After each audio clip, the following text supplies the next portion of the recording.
कहते हैं कि इस गांव की मिट्टी में सिर्फ पानी नहीं, कुछ और भी बहता है, कुछ ऐसा जिसे आंखों से नहीं, डर से महसूस किया जाता है। सदियों पहले यहाँ एक श्राप उतरा था, जब बारिश कोई आम बारिश बनकर नहीं बल्कि बलिदान बनकर आई थी। लोग कहते हैं कि पहाड़ों के पीछे जो गुफा है वो सिर्फ एक रास्ता नहीं बल्कि एक भूखी ताकत का दरवाजा है, जिसे हर कुछ सालों में जागना ही पड़ता है। और जब आसमान काला होता है, जब बादल गरजते हैं, तो समझ लो कि वो भूख फिर से जाग चुकी है। गांव वाले भूल चुके हैं कि उन्होंने किसे जगाया था, लेकिन वो नहीं भूली। आखिरकार वो रात आ ही गई। बरसों का इंतजार खत्म हुआ। अब यक्षिनी अपनी भूख मिटाएगी। क्योंकि कुछ कहानियां खत्म नहीं होती, वो बस इंतजार करती हैं अगले शिकार का, अगले खून का। और इस बार भी बारिश आई है, लेकिन इस बार जो लौटेगा वो इंसान नहीं होगा। एक अंधेरे झोपड़े के अंदर गायत्री जमीन पर बैठी ग्रंथों को पढ़ रही है। बारिश बाहर तेज है और कमरे में लालटेन लपकते हुए चल रही है। तभी वहां गीता आती है, बारिश से भीगी हुई, पर उसके चेहरे पर एक अलग सा उत्साह है। काकी, पूरे गांव में पानी भर रहा है। कुएं जो सालों से सूखे थे अब ऊपर तक भर गए हैं। ये कोई साधारण बारिश नहीं है। गायत्री उसकी तरफ देखती नहीं, वो ग्रंथों पर एक पुराने चित्र की तरफ अपनी उंगली घुमाती है। चित्र एक खूंखार यक्षिणी का होता है। ये साधारण नहीं है गीता, ये यक्षिणी का आशीर्वाद है। लेकिन वो मुफ्त में कुछ नहीं देती। शास्त्रों में लिखा है, जब भी इस गांव में सूखे के बाद बारिश होगी, हमें 9 कुंवारे लड़के देने होंगे। 9 लड़के? काकी, 8 लड़कों को तो गांव वाले पहले ही उस गुप्त गुफा में ले जा चुके हैं। अब सिर्फ एक आखिरी लड़का बचा है। हाँ, अर्जुन। अगर आज रात खत्म होने से पहले अर्जुन की बलि नहीं दी गई, तो ये बारिश तबाही में बदल जाएगी। यक्षिणी पूरे गांव को निकल जाएगी। दूसरी तरफ अर्जुन चारपाई पर सहमा हुआ बैठा होता है। उसकी आंखों से आंसू रुकने का नाम ही नहीं ले रहे। बाहर काफी ठंड है, पर अर्जुन के माथे पर पसीना साफ नजर आ रहा है। मीना वहीं खिड़की के पास खड़ी बाहर की मूसलाधार बारिश को देख रही है। मीना, मुझे यहाँ से भागना होगा। वो लोग मुझे ढूंढ रहे हैं। उन्होंने गांव के बाकी लड़कों को गुफा में बंद कर दिया है। अब वो मेरे पीछे आएंगे। मीना अर्जुन के पास आकर बैठती है। तुम कहीं नहीं जाओगे अर्जुन, मैं तुम्हें कुछ नहीं होने दूंगी। ये सब अंधविश्वास है। काकी पागल हो चुकी हैं। बारिश का किसी यक्षिणी से क्या लेना देना। तुम नहीं जानती मीना, मैंने अपनी आंखों से देखा है। जो 8 लड़के गुफा में गए, उनकी चीखें हवा में तैर रही हैं। वो कोई मामूली गुफा नहीं है, वो यक्षिणी का घर है। और उसी वक्त दरवाजे पर जोर की दस्तक होती है। दरवाजा जोरों से हिलता है। अर्जुन के चेहरे का डर और भी बढ़ जाता है। कुछ ही देर में दरवाजा तोड़ दिया जाता है। वहां कोई और नहीं बल्कि गीता और गायत्री होती हैं। गीता के हाथ में एक मोटी रस्सी, वहीं गायत्री के हाथ में एक बड़ा कोयता होता है। उनके चेहरे पर भाव बिल्कुल नहीं होता। जैसे ही वो आगे बढ़ते हैं, मीना उनके रास्ते में आ जाती है। माँ, ये तुम क्या कर रही हो? तुम काकी की बातों में कैसे आ सकती हो? अर्जुन हमारा पड़ोसी है। गुस्से में गीता मीना को जोर से धक्का देकर हटा देती है, मानो उसके अंदर ममता का कोई भाव बचा ही ना हो। चुप कर मीना, अगर आज अर्जुन की बलि नहीं हुई तो कल सुबह फिर से सूखा पड़ जाएगा। गायत्री अर्जुन की तरफ देखती है। अर्जुन, तेरा समय आ गया है। तू पूरे गांव की किस्मत बदल सकता है। यक्षिणी तेरा इंतजार कर रही है। अर्जुन भागने की कोशिश करता है, पर गीता उसे रस्सी के फांस में फंसा लेती है। नहीं, बचाओ मुझे, बचाओ। बारिश अब अपनी चरम सीमा पर है। गीता और गायत्री दोनों अर्जुन को गुफा की तरफ खींचकर ले जा रही हैं। अर्जुन की आंखों में आंसू है, पर वो बिल्कुल बेसहारा है। तभी मीना फिर आती है। और गीता का हाथ पकड़ लेती है। माँ, रुक जाओ, भगवान के लिए इसे छोड़ दो, ये पाप है, भगवान हमें कभी माफ नहीं करेंगे।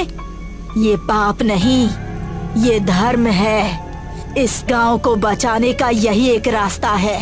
अगर तूने हमारे काम में बाधा डाली मीना, तो अगली बलि तेरी होगी। गीता मीना के हाथ को झटका देती है। मीना गीली घास पर गिर जाती है और गायत्री और गीता अर्जुन को लिए वहां से निकल जाते हैं। थोड़े समय बाद वो सब गुफा के मुंह पर पहुंचते हैं। अर्जुन अब बिल्कुल थका हुआ है, इतना कि वो अब चिल्लाने के काबिल भी नहीं बचा। गुफा ऐसा दिखता है मानो कोई प्राचीन सुरंग हो। जंगली लताएं उसके हर तरफ लिपटी हैं। काकी, हम गुफा के पास पहुंच गए। अंदर से अजीब सी महक आ रही है, जैसे कुछ सड़ रहा हो। ये यक्षिणी की सांसों की महक है।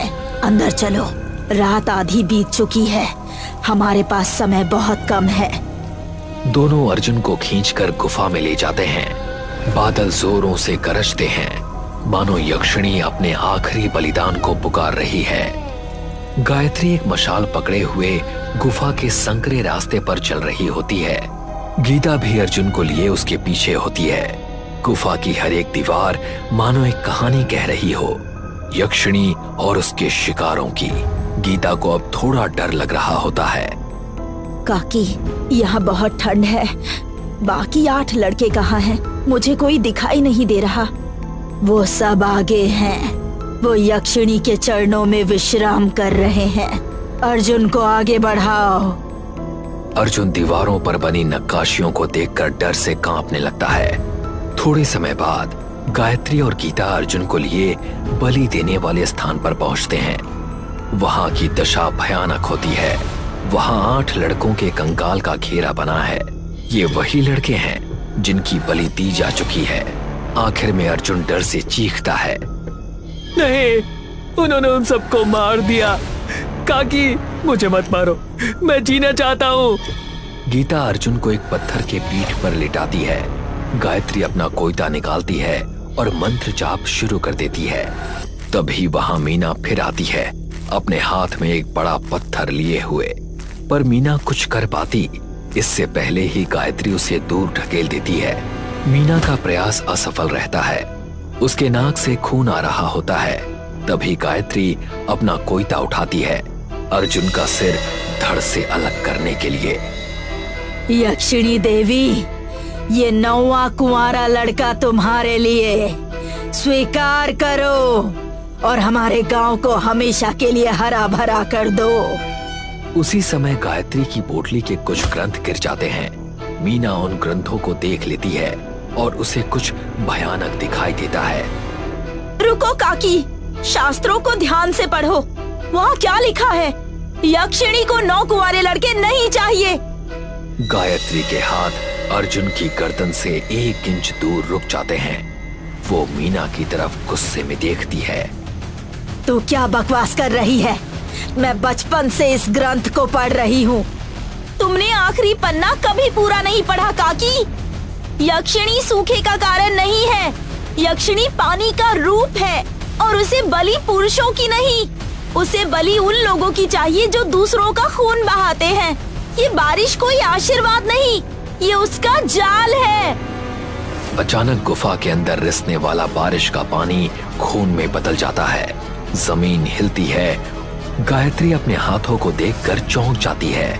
उसके हाथ सड़ने लगते हैं। कोयता उसके हाथ से गिर जाता है। ये क्या हो रहा है? मेरा शरीर ये सूख क्यों रहा है? पत्थर का पीठ से चटकता है। उसके अंदर से यक्षिणी का भयावह रूप बाहर आता है। आंखें एकदम लाल। गीता चीख पड़ती है। वो अपनी जान बचाने के लिए बाहर की तरफ भागती है, पर वो उस दरार में खींची चली जाती है। नहीं, मैंने कुछ नहीं किया। नहीं। मीना तुरंत उठकर अर्जुन को खोलती है। पूरी गुफा जमीन में समाने लगती है। गायत्री खुद चलकर उस दरार के पास जाती है। जब उसका शरीर पूरी तरह सड़कर राख बनने लगता है, हमने गलत समझा। उसने हमें चुना था, लड़कों को नहीं। कोई नहीं बचेगा। मीना अर्जुन गुफा के बाहर की तरफ अपनी पूरी जान से भागते हैं। पूरी गुफा जोरों से हिलने लगती है और जमीन में समाने लगती है। मीना अर्जुन के साथ किसी तरह गुफा तबाह होने से पहले बाहर निकलने में कामयाब हो जाती है। जैसे ही वो लोग निकलते हैं, गुफा उनके सामने जमीन में समा जाती है।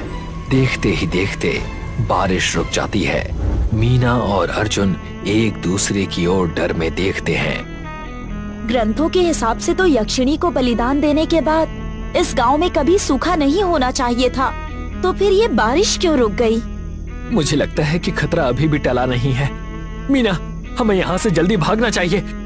अर्जुन और मीना गांव की तरफ भागते हैं और फिर 30 साल बाद बारिश एक बार फिर गांव में बरसती है। मौत का वो खेल एक बार फिर अपने शिकार को ढूंढता है, शायद इस बार एक अलग चाहत के साथ। वो श्राप जो गांव को मिला था शायद आज भी जिंदा है, अपने अगले शिकार का इंतजार कर रहा है। वो अभी भी आती है, अपनी प्यास को बुझाने, अपनी बलि को लेने और